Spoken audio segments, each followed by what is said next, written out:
Thank you for joining us today. My name is Evan, and if you haven't joined us before, we're going to go ahead and talk about Town Center. We've made some critical enhancements to support the end to end for HOAs, apartment complexes, and condos. So if you go ahead and navigate to our website, it's tcenter.io. You'll be able to see some of that great functionality on the main page. We're going to go ahead and use Dev today to allow us to do some payment simulation without actually having to do real life payments.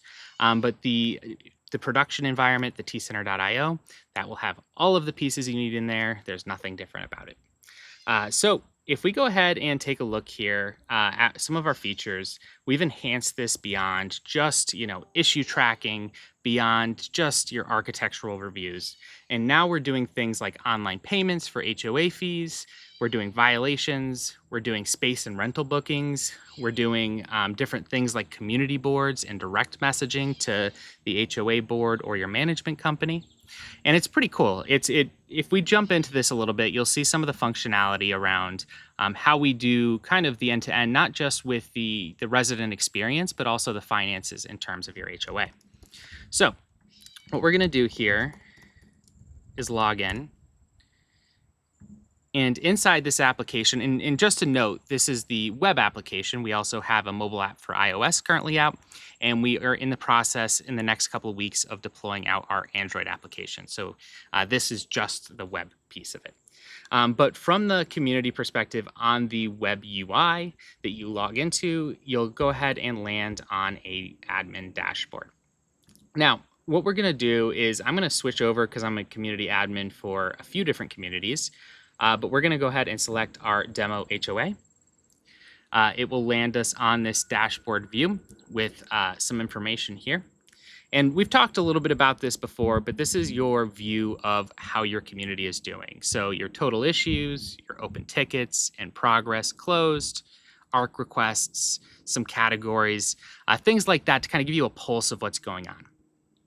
We've reorganized some of our options here into a little bit more digestible pieces.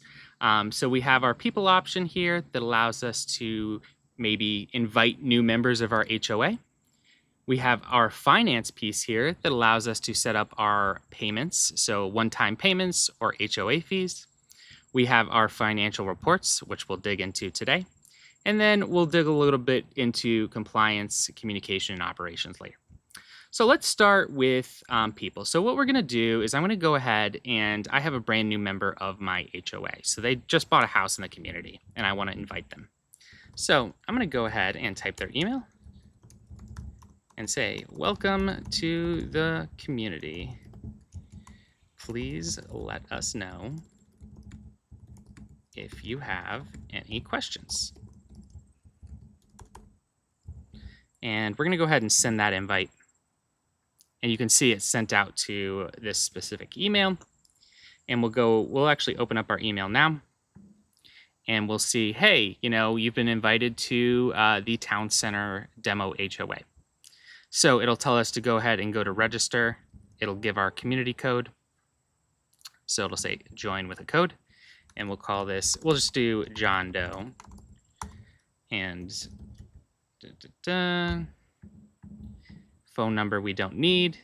We'll drop that community code that came in through the email. Oops. Let me see here.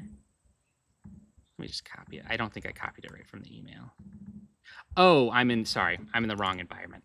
I went to the production one. So let's go ahead. That's my apologies. So let's go to create accounts, join with an HOA code, John Doe. I'm used to being in our production, so it's a little bit different for me to be here. So we're going here. It's going to validate our community code and then assign us to the specific HOA. So now you can see now that we're in dev where the actual HOA existed, it says validated. We'll go ahead and fill out some of this information. So now we can go ahead. We'll just create that account. Oh. I'm having a hard time typing today. Let's create.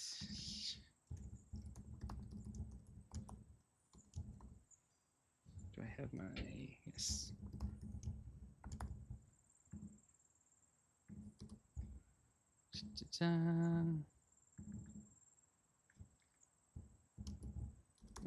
this. I don't think it likes the password that I'm doing here, so let me do that again.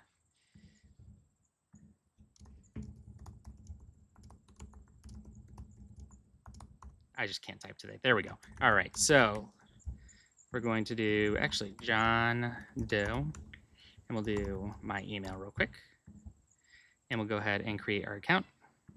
Must contain at least one lowercase letter.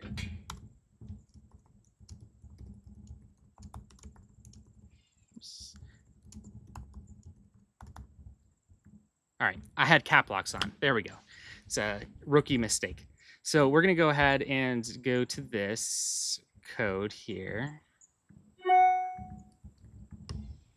And we're going to do verify email. It's going to go ahead and redirect us to log in. So now we'll log in with the credentials that we just created. And we'll be able to drop right into the town. And from this view, we have every option that's available to us as an HOA. And these are configurable. So if you didn't want violations, you don't have to necessarily do that. But now that we've got this kind of situated, let's go ahead. We can look at payments. And you can see that, you know, this user, now that they're assigned, they are given this $100 HOA fee and this $150 sidewalk replacement fee. So we can pay that. So what we'll do is we're just going to do a US bank. We'll do John Doe.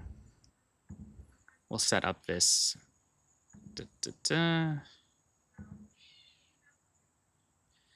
going to autofill. And they'll get a text. It's not, this is just the demo of what happens in the dev environment. But we'll go ahead and hit process. And you can do card or bank. Bank generally has lower fees, so I would highly recommend for those HOA fees that they connect their bank account. It just works a little bit better there. Because this is a dev environment, it takes a second. But now we can see that we're active here, so our fees are paid. This is a little bit different from paid. Active essentially means this is a monthly recurring fee, and this will be charged every month. We can go ahead and actually manage that too, and you know, change that a little bit if we needed to. So if we needed to, you know, say, hey, we're going to pause our payment here, or we're going to change our payment method, we could do that here as well. So let's just go back here, and we're just going to pay our sidewalk fee too. And we can actually demo this from the perspective of the cars of I think it's 42424242. I think that's it. And then 0530, I think is what we put. And 123, John Doe, just to show you that both of these work. And I think that's the card number, so I'm not going to save. We're going to do not now. It will process this. And if I put the temp card in or the test card in correctly, it will process. And it did. Awesome. So now I paid one of those with a credit card. I've paid the other one with a with my bank account. So both options are available. From the perspective, so if you just go over here, we'll just sign out. We'll go back into admin and show you right here. I just wanted to show you that a little bit. So now we're back in the admin. We're going to go over to our demo HOA. Now we can do things like assign fees. So if I needed to assign a specific fee to an individual, where I said sidewalk fixes in front of house. I don't know, that's a horrible name. But we do one time, and we can say do the 28th. And we'll do like a special assessment, assign members, and then I can actually assign this member the entirety of it. So we'll just do 500 to 0. And if we had multiple members here, we could spread that cost out, but we'll just add that fee as is. So we'll save, and they'll be able to see that on their end. So now if we go to our financial report, we'll be able to see some things going on here. We see our income is $450 because we've gone ahead and paid our special assessment fee. We've paid our dues, and we've paid our clubhouse fees, so that $200. Our expense here was $100 for that landscaping. The net is $350. And then we can also see that there's a $500 balance outstanding just in total that's for the new fee that we just issued. So if we go to print in PDF, just to show you that again, now we can see the outstanding by balances. And we can print that out or email it if we need to. We can go back here. We can we can also change and remove payments too. So if I wanted to archive a payment here, I can say, hey, we've actually gone ahead. Are you sure? Members will no longer be able to see and pay this fee. If that's no longer needed, we can go here and see, hey, like that fee is not outstanding anymore. So that goes down to 0. The compliance piece, we have ARC requests and then reviewing ARC requests, so architectural changes that you want to do. We can actually create ARC request types here. So an ARC request, for instance, if you're going to do roofing, change or enhance or change, let's see, implement roofing jobs on a residence. And we can say, site plan, we want the contractor license. I can't spell license. We also want the, what else would we want? We want the site plan or the construction permit to make sure that they're permitted. If you wanted to make that a requirement, you can also say we want the contractor license. So we'll just leave it at that. So we'll just do 2 things. And our expected review days, we could set that as we need it. It could be 30 or 15. We'll just leave it at 30. And then we can say like outdoor enhancements. And we can make this generic, right? So we'll just do like pergolas. I can spell pergolas. We can do outdoor showers. And then for this one, we only need a site plan or a, right, or we'll say architecture plan. And then that will be, we'll say, this one takes us like, I don't know, we'll just bump this up. We'll say 35 days because it's a special one.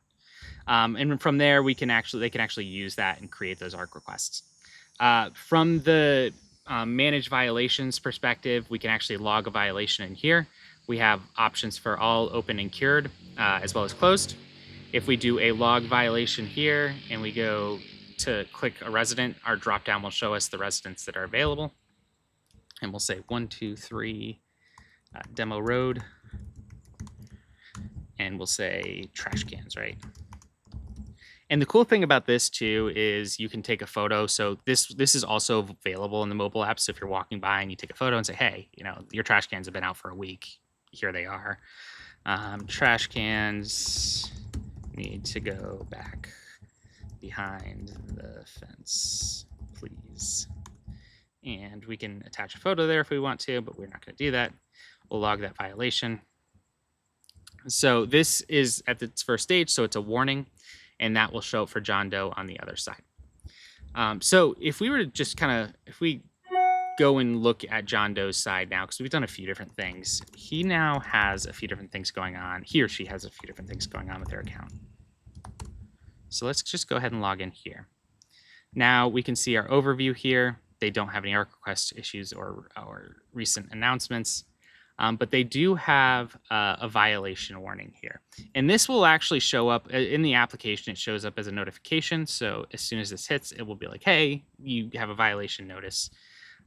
This right here is something you need to fix. In production, it also shows a notification up here. We just have them turned off for dev for just for cost saving purposes.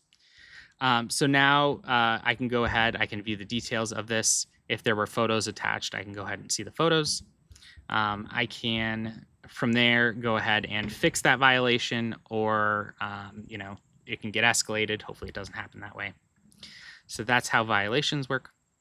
If you wanted to escalate that, let's just go back. We're doing a little back and forth here, so I apologize. If I wanted to escalate that and apply a fine to it, oops. I can go ahead and do that. And this back and forth doesn't happen in your residence. I'm just showing you the admin versus like the end user and what they see. So we can go ahead and, we can go over to not operations. We can go over to the HOA. We can go to compliance, manage violations, and then now we've, escalated trash bins still in the road.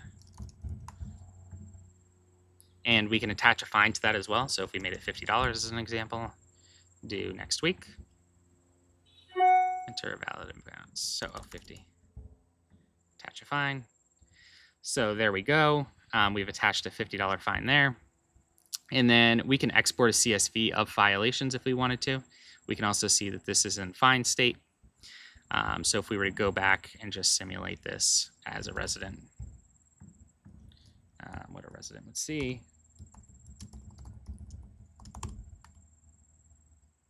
Dun, dun, dun, dun, dun. Now, if they go to their overview, they can actually see right in their overview that they've got dues for $50 for that violation. And if they go to the violation here, they can see, hey, this is in fine stage now. They can go and actually pay that fine. Same way as we did it before with all of the other fees. So we'll just do John Doe. We'll do test, agree, continue, and autofill. And then create. And they can save their information here, so they won't actually have to put that in every time if they don't want to. We just do it because it's just easier for us. So that will process here. It takes a second to do it. And this is dev, so it always takes a little bit longer. You can see now the bank payment is processing. I've gone ahead and I've moved my things over or my trash bins back behind the fence. So now that that fine is paid, I can go ahead and, I logged back in as John Doe. It's been one of those days.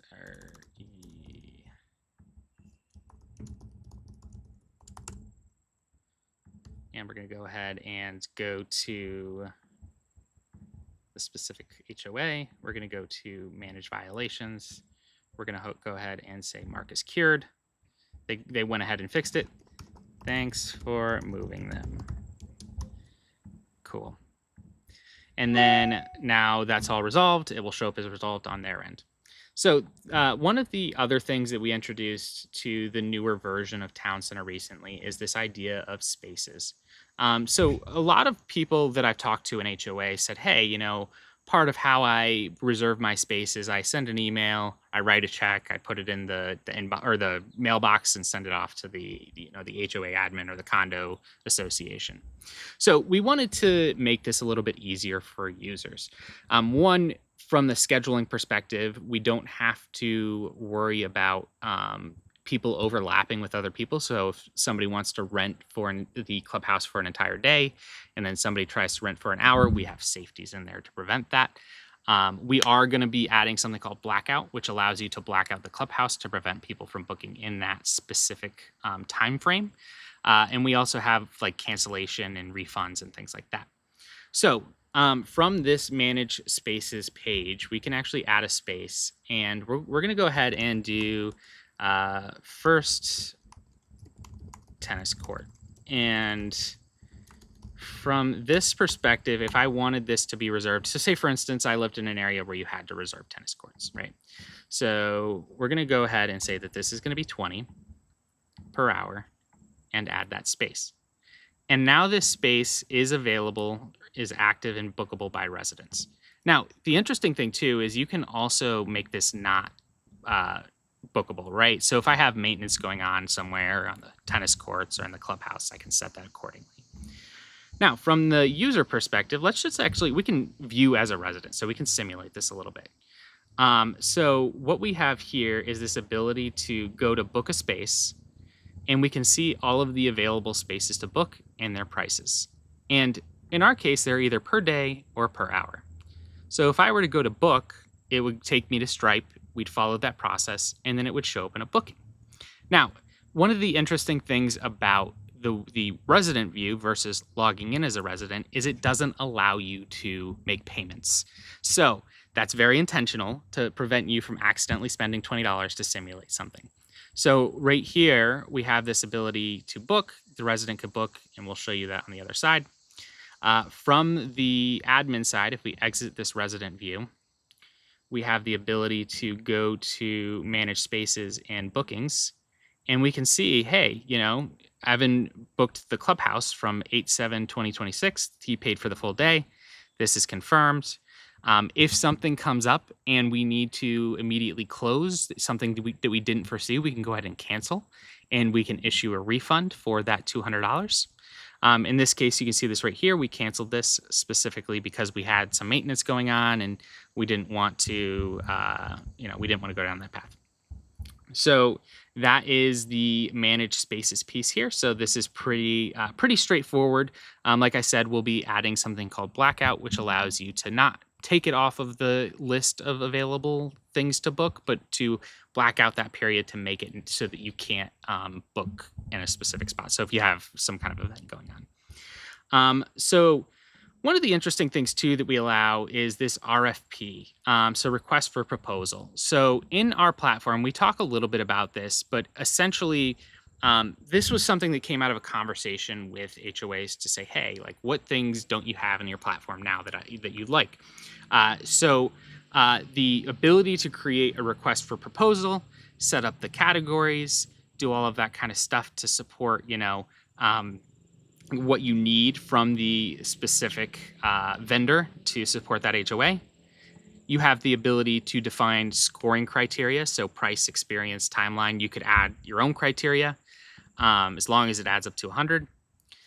You can add documents. So if you had an architect come and like design a fountain that's going in the middle of your HOA, you can add that document. That document can be viewed by the plumbers and the masons to go ahead and bid on that. So right now this is pretty simple. We're going to say mason work for fountain. We're going to say we are in the process of building a fountain in the center of the HOA, and we need mason work done. And I'm going to go ahead and actually copy that because we're going to do something here. We're going to do paving is kind of a weird one for it, but we'll do our minimum budget is 0 and our maximum budget is 6,000, right? So it's not too big of a fountain. We'll set the due date for the deadline here. We have the ability to set up approved contractors. So if we had a list that we've already approved and we want to make it available to them, we can actually say, hey, we're going to do pre-approval only, or we can open it to everybody and see what comes back. So we're going to do quotes, pricing breakdown, license and certification, references, and past work. I'll just leave references out. We're going to define our scoring criteria, and then we're going to go ahead and create our RFP. So now this is out. This is in draft mode. So it's like, hey, we can go ahead and take a look at this as an HOA and then make sure it looks correct, make sure it has all of the things that I would expect. We have this section down here for proposals, so we'll be able to see any proposal that comes in. We have our QA, so if people ask questions about the proposal, we can ask that or answer them. Our addenda, we can assign evaluators, so depending on our staff or our board, we can assign people to that. And we can invite individual businesses to this as well. So if there's a contractor I worked with before and I wanted to let him know or her know that there's this RFP available, come and bid on it, and then we'll evaluate whether or not we're going to choose you. You can go ahead and do that. So now that we've gone ahead and created this, I can set this open for proposals. And this will open up on the other side of the world. We have this dev.tcrfp or tcrfp.com. Oops. Dev. Let me see. 1 second here. Okay, rfp.dev.tcenter. Sorry. So now we can actually see this is our mason work open request for proposal. If I were to go ahead, I can ask questions here. So what kind of stone would you like? And if we were to look over on the town center side and we go over to our QA, we can see that this now pops up as a question. And we would like X type, what is it, granite. That'd be a very expensive fountain, but yes, granite. And they can, this can be a back and forth conversation with the individual vendor. So they'll be able to log in to this RFP portal, and the same exists in production for rfp.tcenter.io. And they'll be able to bid on this work. So now that I have an understanding of what this is, I can kind of ask my questions. I can put in some information here. I can upload the document types. So insurance certificate, licenses, all of that. It will kind of force me down that path to do that. And then what we're going to do, so we're going to say Jane Doe paving, right? Because Jane Doe is the town paver. Say we are planning to build the granite masonry around the fountain and lay it with a protective coat for water, right? This probably is not the answer that you'd be looking for from an actual vendor, but we'll say, granite will be one quantity of one, and we'll do $3,000. And then we're going to do, labor, and we'll say this is going to be another, $2,000 to do this. And this would be very low for that kind of situation. Let's just make that 2,500. 2,500, not 1,000. So 2,500. Our total is 55, and then we can actually upload. We're just going to upload. We just do finance, insurance, and you can see like it's telling me what I need to actually do to support this. So we'll do licenses and certification. We're just going to do, I'm just going to upload this. Obviously this wouldn't be correct, but just to show you. Cool. So now we've got our information here. We may have some more detailed information in our quote around what these descriptors actually mean. We can go ahead and submit our proposal as an individual company. And you can see like we've been accepted here. You can go here now. If we were to go ahead and take a look at proposals, it takes a second to populate. Now you can see that this proposal has been submitted. Here's the information we need to support that, the specifics here.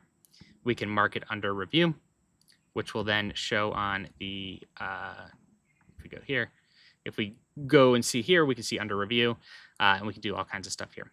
So one of the cool things about this too is we have for our vendors, there's the ability to do e-sign. So they can actually send the e-sign document straight to the HOA. The HOA can e-sign that. We use a special service to do that. So it's legally binding. And then you can actually convert that into the expense. So what we're going to do here is I'm just going to award, say, congrats. Thanks for the proposal. And we're going to award proposal. So now that they've awarded proposal, we can go ahead and record this as an expense. And it fills all of this out for you. So now, if we record this as the expense, this will link back to the RFP. So now you can see, hey, this was the RFP for Joe's Paving, and this was $5,500. Now you can see our expenses are $5,600, our income is $500. Now we're net negative $5,100. So we've got to obviously reconcile that. So the ability to create our RFPs, convert them into our expenses, and then see that in our expenses, income versus expenses to give you net, is one of the prime features of our financial reporting here. So that is the basics here. We have some functionality around the community board, so people can post things on the community board. Hey, I had a wonderful walk today. I saw a deer somewhere. Post photos, comments, all kinds of stuff. So that's available here. The ability to provide feedback, we talked about this a little bit before, but this is an optional feature. If you want people to be able to provide feedback on different things inside of your HOA or your condos or your apartment complex, you can absolutely do that. For ARC requests, they can create, we talked a little bit about this, similar configuration here. We are able to submit ARC requests for the to the board and then have them review that, approve, deny, or approve with conditions. We'll talk a little bit more about that in a later episode. But thank you very much for joining us today. And that is the basics of Town Center. So thank you.